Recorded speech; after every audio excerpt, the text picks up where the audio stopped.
Hello दोस्तों, स्वागत है आपका आपके इस यूट्यूब चैनल टू स्टूडेंट। दोस्तों, इस वीडियो में हम बात करेंगे कल जो ये नोटिस आया बीएसएससी की तरफ से सेकंड राउंड काउंसलिंग लिस्ट का, जो कि उर्दू अनुवादक पद से संबंधित है।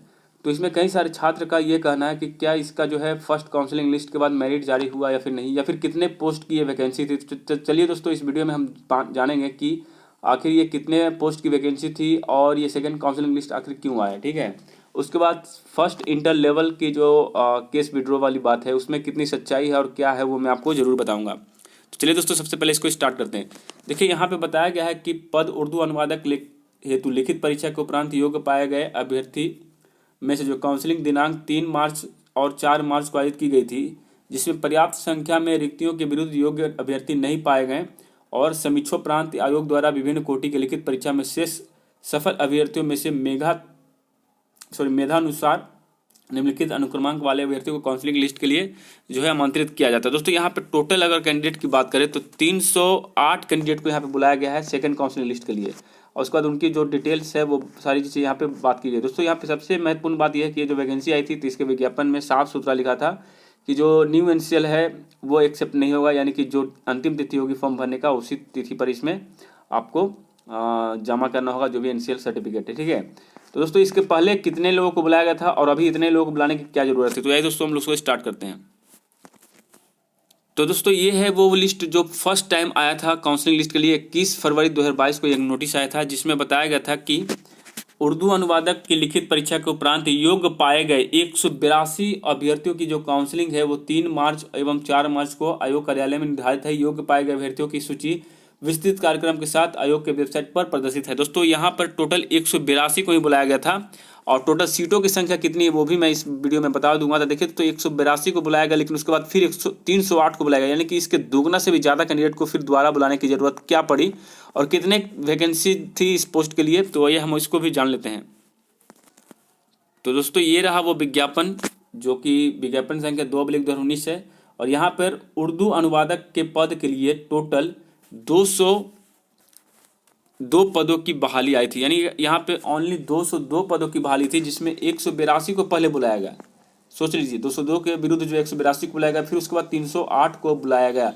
तो यहाँ पर अगर देखा जाए जो बीएसएससी का रूल्स है कि भाई 1:10 के हिसाब से बुलाएंगे, लेकिन यहाँ पर देखिए 3 1 4 यानी लगभग 500 के करीब छात्रों को बुलाया गया मात्र 200 पोस्ट के लिए, यानी जबकि यहाँ पे 220 को ही बुलाया जाना था, लेकिन यहाँ पे इससे दोगुना कैंडिडेट को भी बुला लिया गया। इसका मतलब साफ है दोस्तों कि सेकंड काउंसलिंग लिस्ट जो है वो इंटर लेवल फर्स्ट में भी आने की प्रबल संभावना है।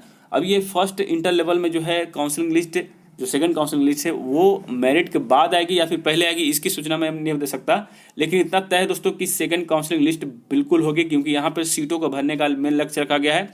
और साथ ही बात करें दोस्तों, अभी जो बीएसएससी के जो वर्तमान सचिव के पदभार जो भी हैं, जो अभी सचिव पोस्ट पर अभी बैठे हुए हैं, उनका सोच बिल्कुल ही अलग है। बहुत ही अच्छे किस्म के आदमी हैं, वो नहीं चाहते कि सीट जो है खाली जाए या फिर बैकलॉग जाए। इसीलिए देखिए, इसमें सेकंड काउंसलिंग लिस्ट के लिए 300 प्लस छात्रों को बुला लिया कि चलो भाई किसी तरह से 202 पोस्ट जो है वो भर जाए।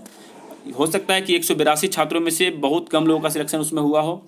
मान लीजिए 182 को बुलाएं, यहाँ 202 चाहिए, तो हो सकता है 50 से 60 ही कैंडिडेट यहाँ पे एलिजिबल पाए गए हों। अब वो एलिजिबल किस सूरत पे हुए, उनके डॉक्यूमेंट्स में क्या प्रॉब्लम थी, ये तो नहीं बता सकता, लेकिन इतना तय है दोस्तों कि यहाँ पर छात्रों की संख्या कम रही होगी, एब्सेंट हुए होंगे और भी कई सारे कारण होंगे, जिसके कारण जो है 308 कैंडिडेट को बुला लिया गया। तो ये अच्छी खबर है फर्स्ट इंटर लेवल वाले वैसे छात्रों के लिए जो सेकंड काउंसलिंग लिस्ट का इंतजार कर रहे थे। और मैं बता दूं, इस चैनल के माध्यम से देखिए जो भी बोलना हो बोल दो, लेकिन मैं सच्चाई बताता हूँ कि सेकंड काउंसलिंग लिस्ट आई, क्योंकि मैंने और राजेश भाई ने कुछ दिन पहले ही आयोग से जाकर के बात की थी, तो उन्होंने बताया था कि सेकंड काउंसलिंग लिस्ट की भी तैयारी हो चुकी है, बशर्ते फर्स्ट मेरिट लिस्ट आने के बाद ही वो प्रक्रिया होगी। ठीक है, अब हम बात करते हैं फर्स्ट इंटर लेवल 1 के जो है केस के बारे में। केस का अपडेट क्या है और क्या विड्रॉ कर लिया गया या फिर नहीं। तो दोस्तों, ये जो आप पीडीएफ देख रहे हैं ये बड़ा जोर वायरल हो रहा था कल के एडिट में ही, और यहाँ पे देखिए मोबाइल नंबर और ईमेल आईडी को यहाँ पे हाइड कर दिया गया है। बाकी चीज़ यहाँ पे बताया गया है कि whether mention earlier if yes specify the date of mentioning yes, whether here is an direction of honourable apex court number reason of urgent posting, तो the petitioner may kindly be permitted to withdraw the present writ petition, the matter may be kindly be listed under the heading to be mention.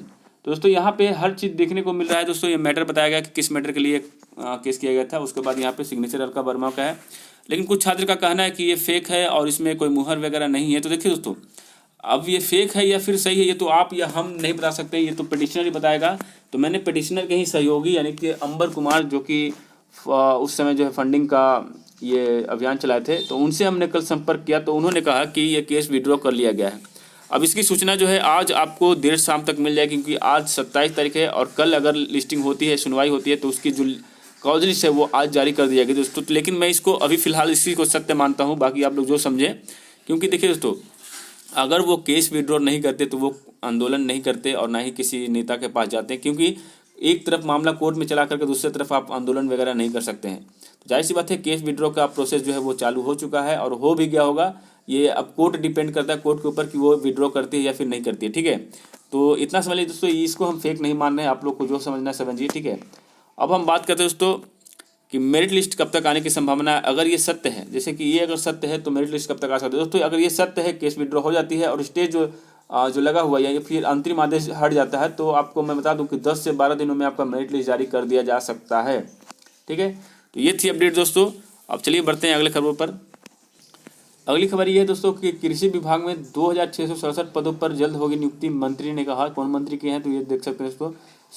1470 पद हैं कृषि समन्वयक के, ठीक है, और 228 पदाधिकारियों को मिला नियुक्ति पत्र। तो यहाँ बताया गया कि कृषि मंत्री जो है अमरेंद्र प्रताप सिंह ने कहा कि कृषि विभाग में 2667 विभिन्न पदों पर शीघ्र नियुक्ति की जाएगी। प्रखंड कृषि पदाधिकारी के 774 पद, सहायक निदेशक कोटि 1 और 2 के 89 पदों का रोस्टर क्लियरेंस करते हुए समान प्रसारण विभाग को अपनी अनुशंसा भेज दी गई है। और साथ ही कृषि समन्वयक के 1470 पद यानी उद्यान सेवक यानी माली के 247 एवं उद्यान लिपिक के 87 पदों पर रोस्टर क्लियरेंस करते हुए कर्मचारी चयन आयोग को कृषि विभाग द्वारा अनुशंसा भेजी गई है। दोस्तों, ये बीएसएससी ही इस तरह की बहाली निकालने वाली है और उन्होंने उम्मीद जताई कि इन पदों पर नियुक्ति की प्रक्रिया शीघ्र जो है शुरू की जाएगी। यह जानकारी उन्होंने मंगलवार को नवनियुक्त बिहार कृषि सेवा कोटि 1 वर्ग 2 के पदाधिकारियों को बामेटी पटना में आयोजित प्रवेशकालीन प्रशिक्षण कार्यक्रम की शुरुआत के मौके पर दी। तो चलिए, अच्छी खबर होगी कि बीएसएससी फिर से कोई बहाली लेकर आ रही है। तो दोस्तों, आज के लिए इतना ही, फिर मिलेंगे नए वीडियो में अपडेट के साथ। तब तक ले जय हिंद, जय भारत।